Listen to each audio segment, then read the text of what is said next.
How to recover deleted playlists on Spotify. So first of all, open up your web browser and search for Spotify.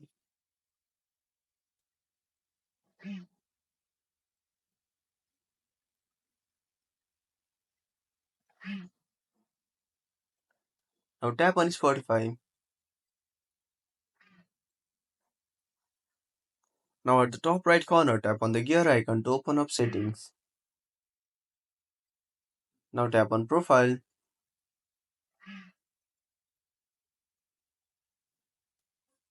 Now next to edit profile, tap on recover playlist.